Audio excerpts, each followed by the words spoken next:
Surah yang paling agung di dalam Al-Quran Suratul Fatihah. Ayat yang paling agung di dalam Al-Quran ayat Al-Kursi. Suratul Fatihah kalau boleh saya artikan dialog sama Allah, berdialog dengan Allah. Setiap satu ayat kita baca, Allah jawab kita. Makanya disunnahkan kalau kita baca suratul Fatihah, jangan disambungkan ayatnya. Setiap ayat berhenti. Sebagaimana dijelaskan oleh Siti Aisyah radhiyallahu anha, karena Rasulullah SAW idza qara'a al-Fatihah kana yufassiruha tafsira. Ketika Rasulullah SAW membaca suratul Fatihah, seperti dia mentafsirkan suratul Fatihah, saking pelan-pelan dan bertahap-tahap membaca ayat-ayatnya suratul Fatihah, menunjukkan beradab sama Allah Subhanahu wa taala, kehormatan, karena dia sedang berdialog dengan Allah melalui bacaan suratul Fatihah. Sebagaimana Rasulullah SAW bersabda di hadis yang diriwayatkan Imam Tirmizi, hadis itu hadis qudsi, qasamtu as-salata baini wa baina 'abdi nisfain. Aku telah membagikan salat antaraku dan hambaku, kata Allah, menjadi dua bagian. Dan yang dimaksud kata as-salat di hadis ini adalah suratul Fatihah.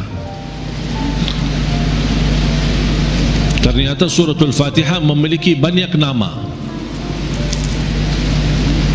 Disebutkan nama di antara lain Al-Fatihah, Ummul Kitab, Ummul Quran,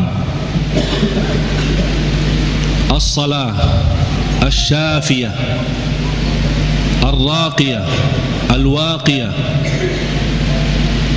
menyembuh segala penyakit, melindungi dari segala bahaya, gangguan, godaan, bahkan bisa menjadi ruqyah. Orang yang tidak fahami ruqyah dan sulit mencari orang yang meruqyahi, lebih baik kita ruqyah diri sendiri. Sering orang bertanya, saya tidak faham ayat-ayat ruqyah, cukup dengan suratul Fatihah. Suratul Fatihah sudah mewakili semua ayat-ayat untuk meruqyah diri sendiri, menjadi rutin dibaca. Boleh jadi wirid, setiap hari kita baca Al-Fatihah 10 kali, 20 kali, 100 kali, semampu kita. Jadi wirid, keberkahannya luar biasa. Boleh menjadi doa dalam air minum kita. Setiap mau minum air dalam botol atau gelas, kita baca Al-Fatihah, tiup di dalam air, kemudian minum.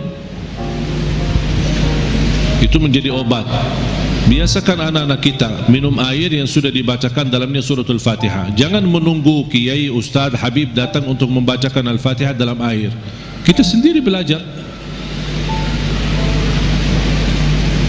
Baca 3 kali boleh, 1 kali boleh, 7 kali boleh. Habis itu tiup dalam air, boleh 3 kali. Kemudian silahkan minum. Kasih kepada anak-anak kita.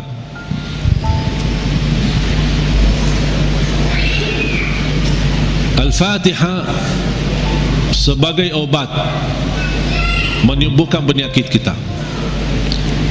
Ada yang merasa gesak di hati, merasa stres kepalanya, boleh taruh tangan yang kanan di atas kepala dan baca Al-Fatihah. Di atas dada kita baca Al-Fatihah. Itu sungguh subhanallah, Al-Quran sebenarnya seluruh Al-Quran, seluruh isi Al-Quran itu obat. Qul huwa lilladzina amanu hudan wa shifa. Sungguh Al-Quran itu petunjuk dan obat, menyembuhkan penyakit bagi orang-orang yang beriman. Berarti Al-Quran menyembuh penyakit hanya berlaku bagi orang yang beriman. Yang tidak beriman tidak berlaku.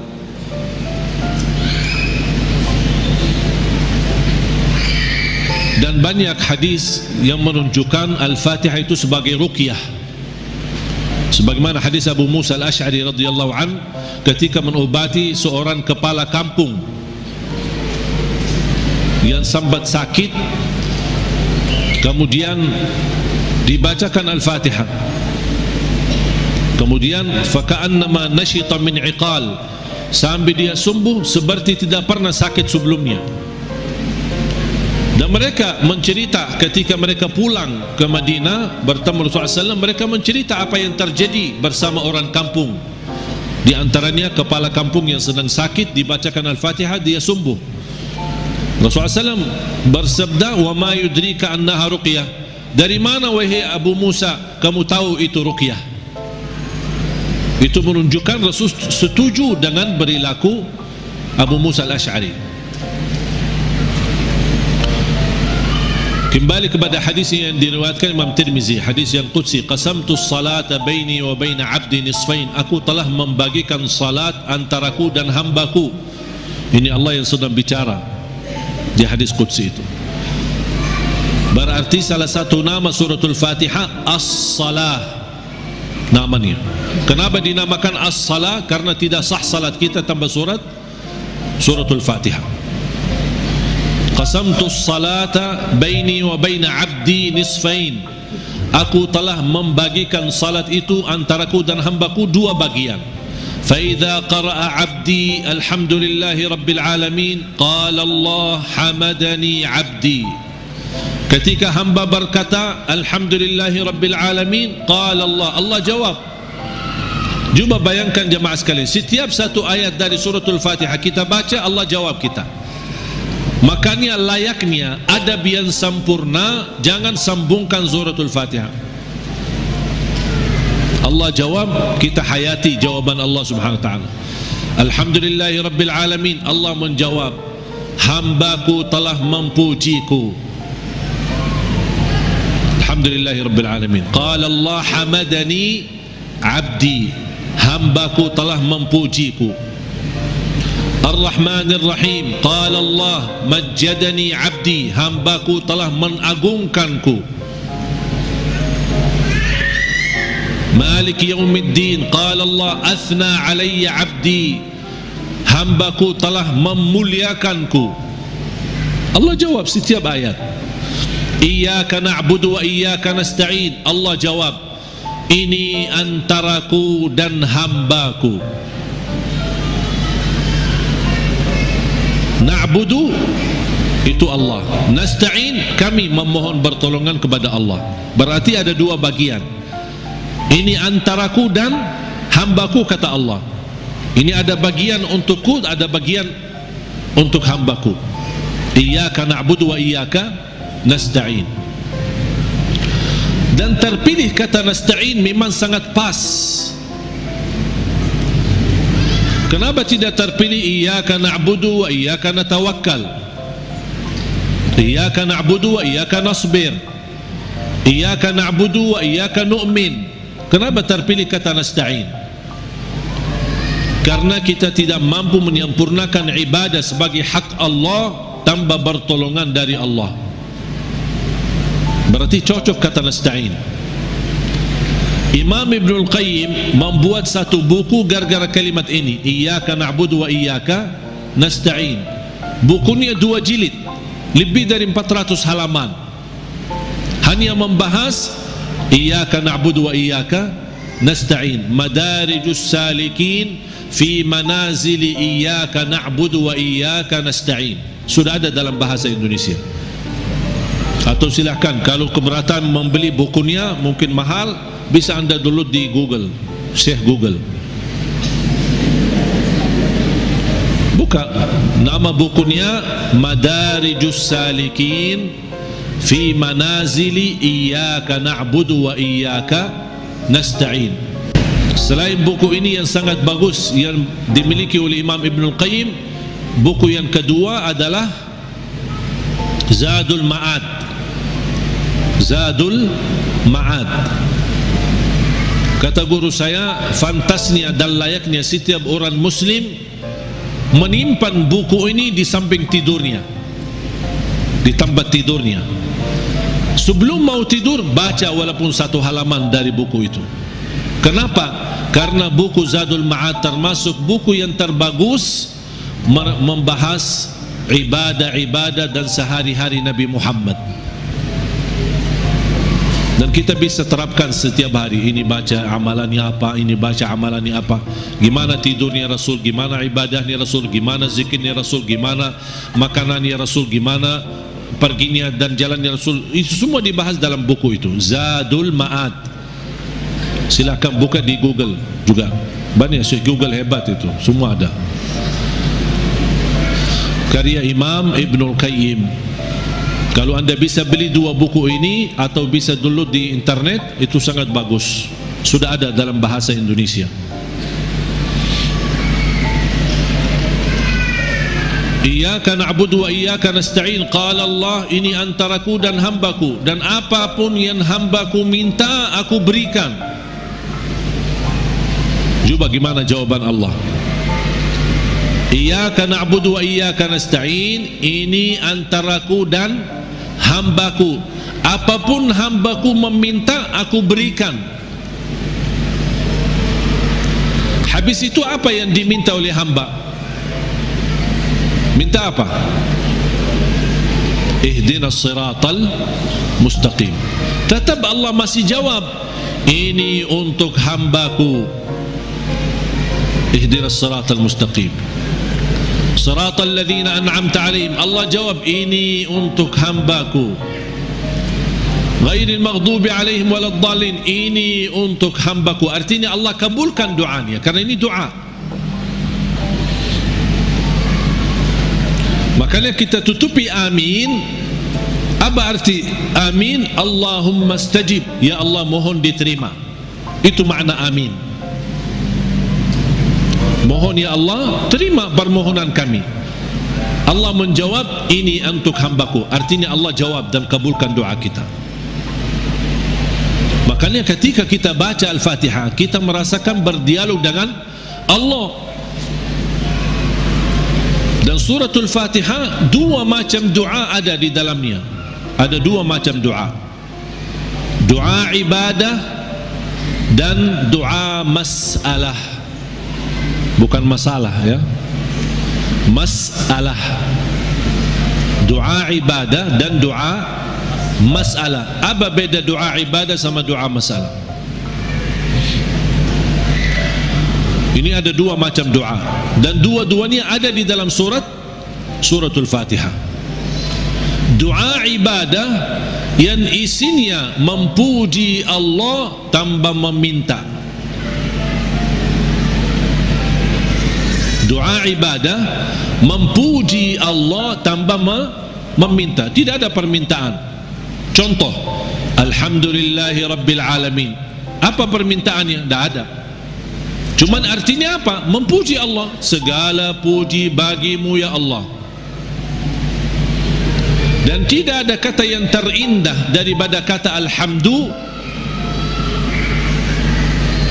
karena alhamdu sudah mewakili semua segala pujian.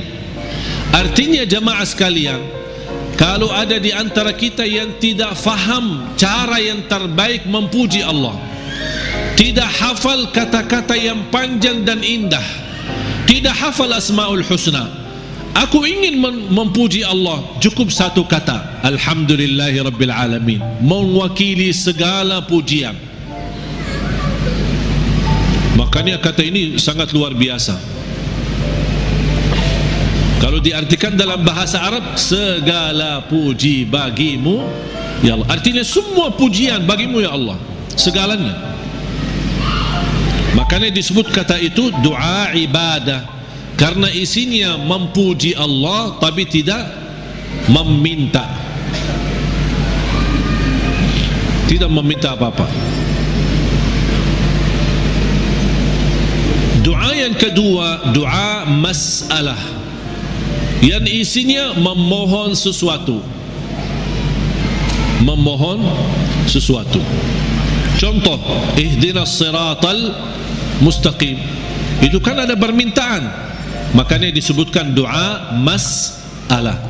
Layaknya setiap kita berdoa diawali dengan doa ibadah, baru masuk kepada doa masalah.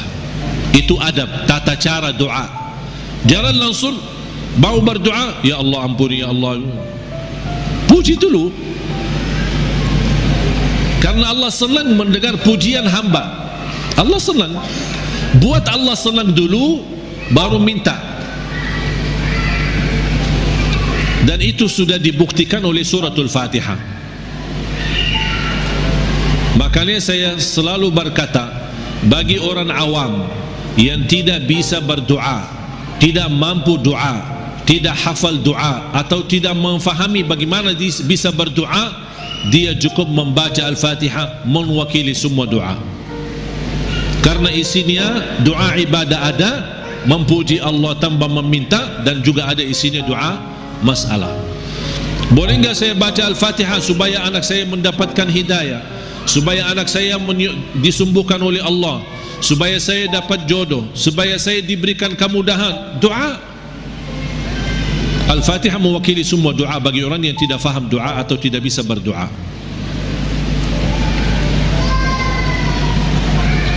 Jadi diawali doa kita dengan ibadah atau doa ibadah yang isinya memuji tanpa meminta, baru masuk ke tahap yang kedua, doa masalah, memohon kepada Allah SWT.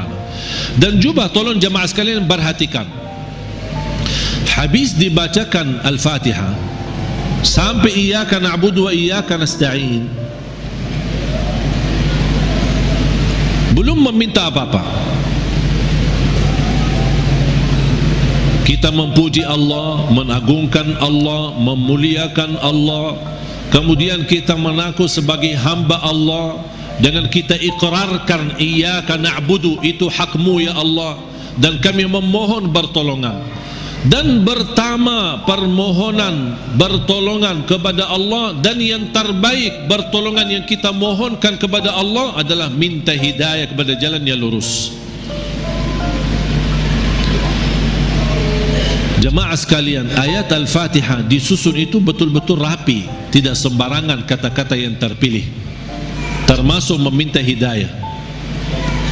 Kalau kita dapat hidayah, segala urusan kita beres. Karena kata ihdinas siratal mustaqim bukan berarti kita memohon hidayah kepada jalan yang lurus dalam hal agama, itu tidak, bukan hanya itu saja.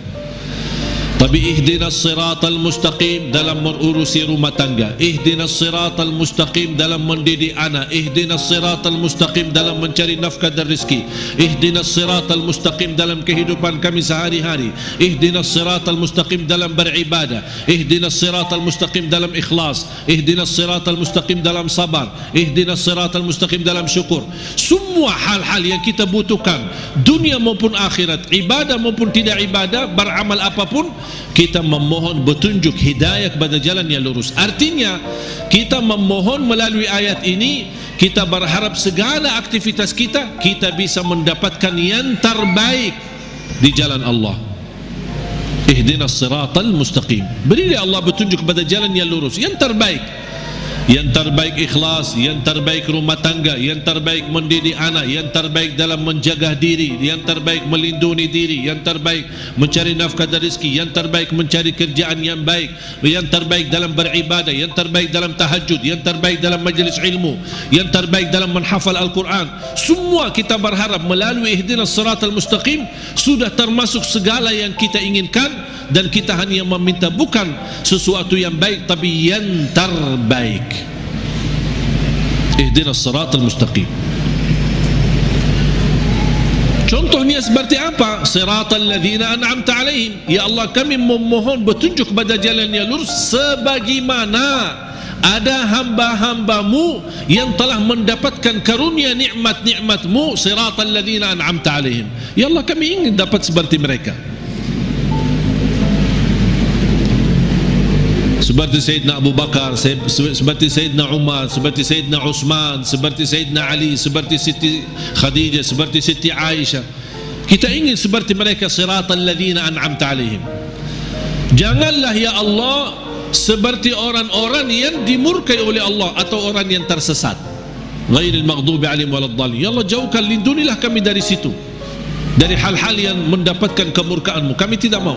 Kami mau sebagaimana hamba-Mu yang telah menerima karunia nikmat-nikmat, siratal ladzina an'amta 'alaihim. Itu yang kami mau ya Allah. Tapi jangan di jalan orang-orang yang dimurkai Allah dan orang-orang yang tersesat. Apa beda al-maghdubi alaihim waladdallin? Bedanya apa? Orang yang dimurkai Allah sama orang yang tersesat. Orang yang dimurkai Allah yang memiliki kemampuan ilmu tapi tidak menggunakan ilmu untuk mendekatkan diri kepada Allah, sombong. Mereka berilmu, tapi sayang sekali ilmu yang mereka dapatkan hanya ingin menunjukkan kelebihan diri, menunjukkan dirinya sebagai orang yang hebat, bukan untuk digunakan untuk mendekatkan diri kepada Allah. Dan ketua umum majlis al-maghdubi alaihim orang Yahudi, ketua umum majlisnya orang Yahudi. Yahudi adalah kelompok atau golongan yang berilmu, tapi mereka mendapatkan kemurkaan Allah karena mereka tidak pernah menggunakan ilmu tersebut. Justru kecerdasan mereka dengan kehebatan ilmu mereka, mereka menggunakan untuk mensusahkan umat. Paling hebat ikut ilmu ekonomi Yahudi, paling hebat ilmu media Yahudi. Makanya sekarang mereka seluruh media itu dimiliki oleh Yahudi. Ekonomi dunia dikuasai oleh Yahudi. Karena mereka punya ilmu, tapi mereka kenapa kuasai? Bukan untuk digunakan untuk kemudahan bagi manusia, tapi justru mereka menggunakan untuk kemanfaatan buat mereka sendiri. Makanya Allah murka terhadap mereka. Waladdallin, orang-orang yang tersesat, yang suka mengamalkan amalan-amalan tapi tidak ada ilmunya. Kenapa kamu lakukan? Tidak tahu, saya cuma suka itu, tapi tidak ada ilmunya. Contohnya ketua umum majlis waladdallin adalah Nasrani. Nasrani ahli ibadah, beda sama orang Yahudi. Kalau Yahudi ahli ilmu, kalau Nasrani ahli ibadah. Bahkan mereka menggunakan rahbaniyah, memaksakan diri beribadah sepanjang hari, sampai ada yang mendiamkan diri di sebuah tempat yang tidak bisa ditinggalkan, tidak mau nikah, tidak mau makan daging, tidak mau makan ini segala. Ini semua dilakukan oleh mereka. Itu yang tidak ada dasarnya, berlebih-lebihan. Islam melarang kita berlebih-lebihan beribadah. Sebagaimana ada 3 orang ketika datang ke Madinah mendengar betapa ibadah Rasulullah SAW, sambil salat tahajud, sambil bangka kakinya. Kita pernah enggak bangka kaki kita? Pernah, ketika begal, capek urus dunia, bukan karena tahajud. Bagaimana SAW puasanya, gimana SAW tahajudnya, gimana SAW ibadahnya. Ada 3 orang mendengar berita-berita, sambil mereka merasa, aduh, kalau Nabi Muhammad begitu luar biasa ibadahnya, gimana kita? Sambil ada di antara mereka yang berkata, kalau memang begitu ibadah Rasulullah SAW, saya akan berpuasa, tidak akan buka. Artinya mau berpuasa setiap hari, sepanjang hayatnya, sepanjang hidupnya. Bukan tidak makan sama sekali, tetap makan, tapi maksudnya setiap hari mau puasa sambil mati. Yang satu lagi kata orang, saya akan tahajud, tidak akan tidur. Yang ketiga berkata, saya tidak akan nikah, karena dia merasa terhina, atau merasa dirinya rendah, atau merasa dirinya tidak ada artinya dibanding ibadah Rasulullah SAW. Kalau Rasul saja yang diampuni Allah begitu luar biasa hebat ibadahnya, aku merasa malu, ya udah saya tidak mau nikah. Mengapa?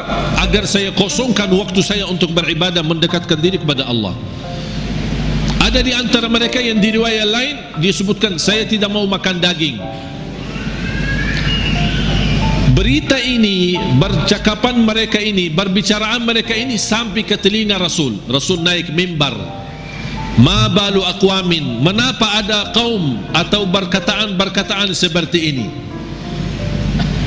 Inni la atqakum lillah wa akhsyakum lah. Aku yang paling takwa kepada Allah dan paling takut kepada Allah. Aku tahajud dan tidur, aku puasa dan buka puasa, aku makan daging atau juga nikah. Rasul menceritakan ini semua tidak akan menghalangi kita kalau kita mau bersungguh-sungguh beribadah. Itu yang disebutkan kata rahbaniyah yang sering dilakukan oleh Nasrani. Makanya kita memohon petunjuk pada jalan yang lurus, tapi jangan sampai kepada jalan yang dimurkai Allah atau jalan yang tersesat. Kami tidak mau punya ilmu tapi tidak pernah gunakan ilmu untuk mendekatkan diri kepada Allah.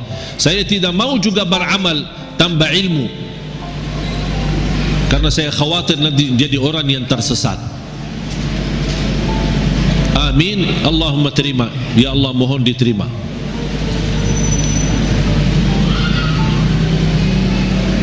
Oleh karena itu jemaah sekalian dimuliakan Allah Subhanahu wa taala, coba betapa mulianya suratul Fatihah.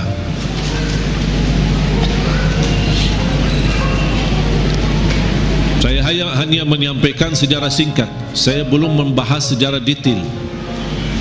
Mulai dari bismillahirrahmanirrahim, mulai dari alhamdu, bagaimana, kenapa ada al dan apa arti daripada al, kenapa terpilih alhamdulillahirabbil alamin menjadi ayat yang pertama.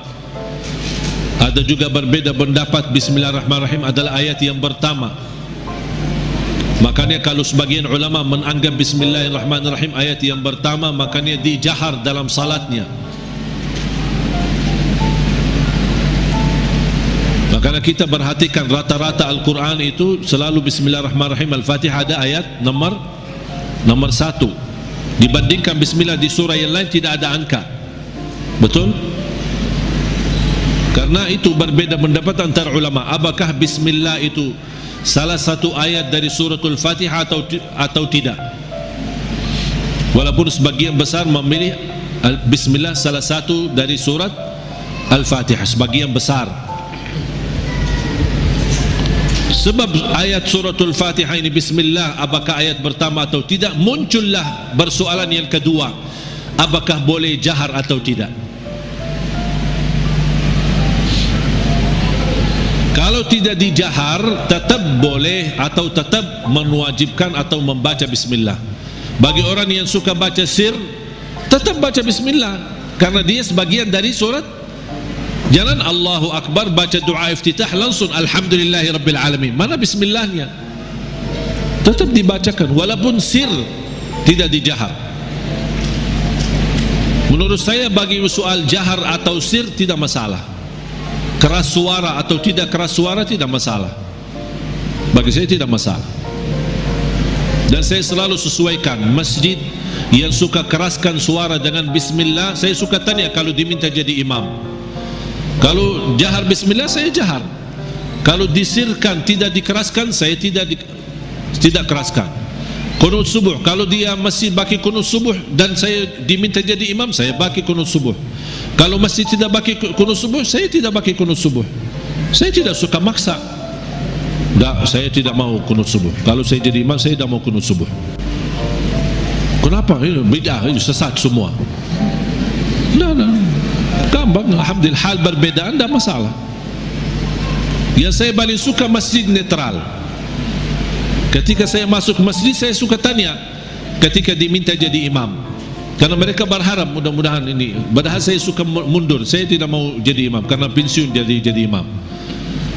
Tapi kadang-kadang jamaah mengharapkan, barangkali niatnya mengharap berkahnya, mengharap apalah gitu. Akhirnya saya harus turuti permintaan mereka. Tapi saya suka tanya, jahar bismillah atau tidak, qunut subuh atau tidak, habis salat zikir atau tidak, doa atau tidak, bisa disesuaikan. Karena ini semua hal berbeda pendapat. Saya suka masjid netral. Ketika saya tanya, bebas.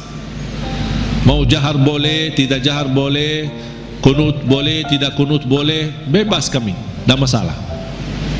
Kita ikuti imam, yang penting kita salat. Dan itu yang kita perlukan, masjid yang netral. tidak fanatik,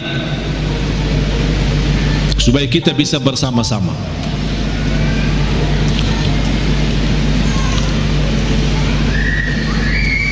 Bismillahirrahmanirrahim. Kalau kita hitungkan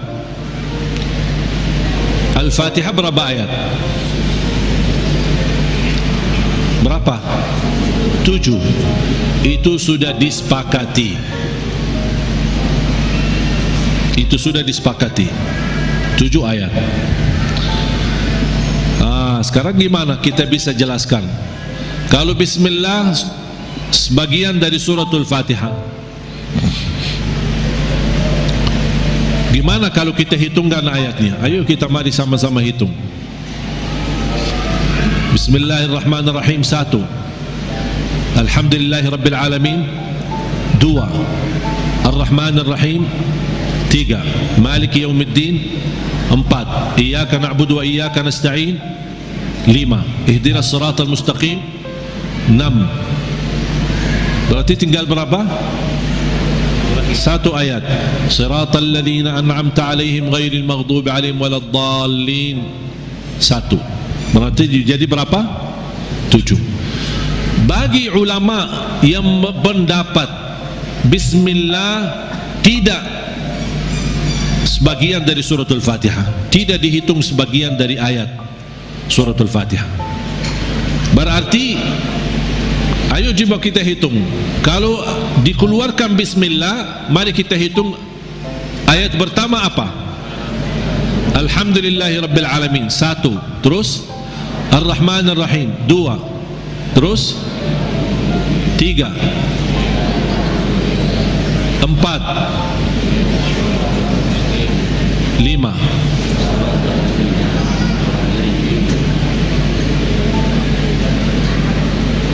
Ini kan 1.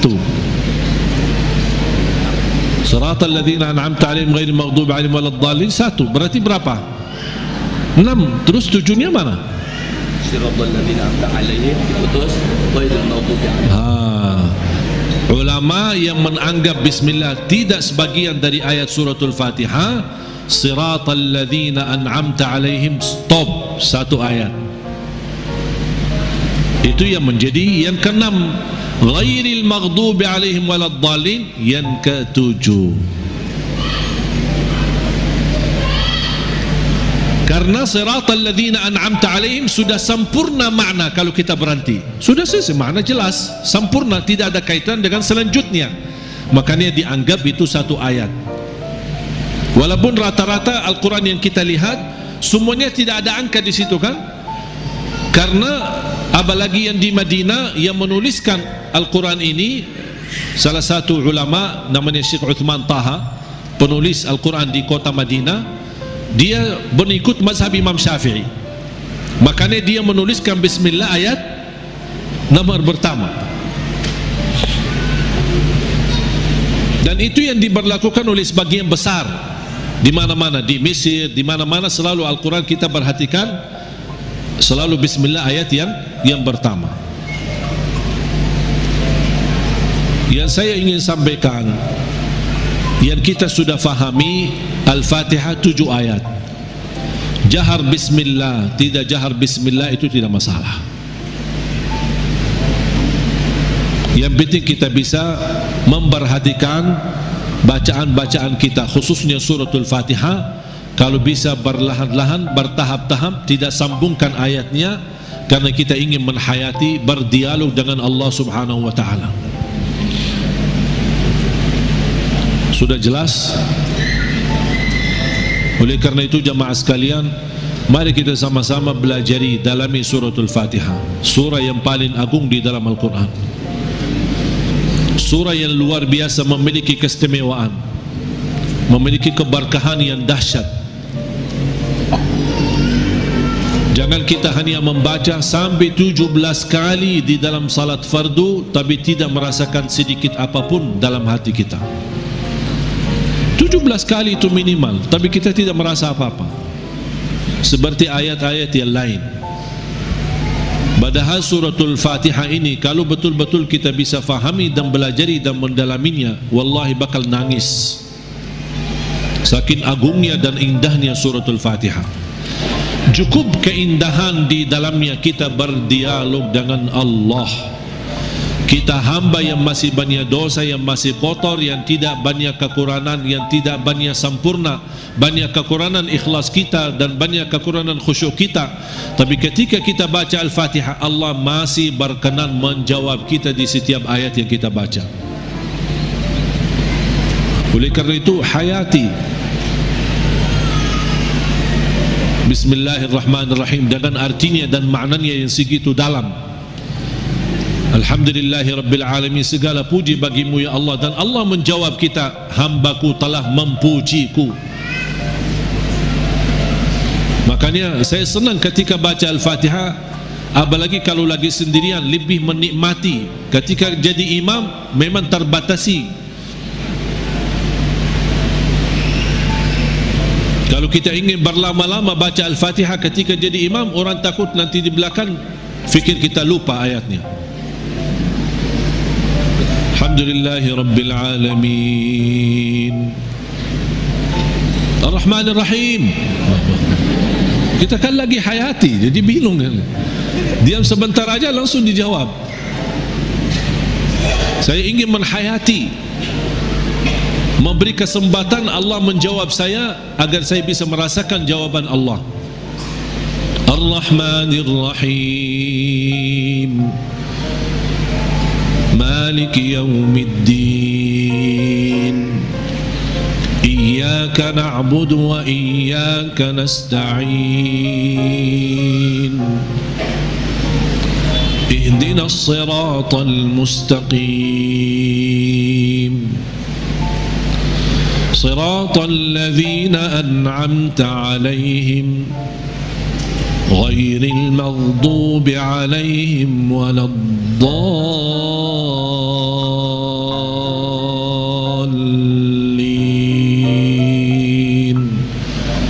Amin. Amin sama seperti baca Yasin. Gimana baca Yasin? Yasin, gitu? Betul? Gimana? Yasin. Gimana baca Yasin? Yasin. Amin. Kita sering waladdallin. Amin. Apalagi anak-anak. Amin. Yasin. Sebagaimana dijelaskan oleh Imam Ibn Kathir rahimahullah dalam tafsirnya.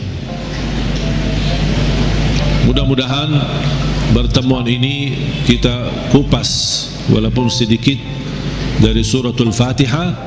Mudah-mudahan insyaAllah menjadi bahan ilmu buat kita untuk ke depan kita bisa menghayati dan bisa dalam membaca suratul Fatihah di dalam salat maupun di luar salat, kita bisa merasa tersentuh hati kita. Kalau Al-Fatihah ini bisa nyambung ke hati kita, itu subhanallah luar biasa.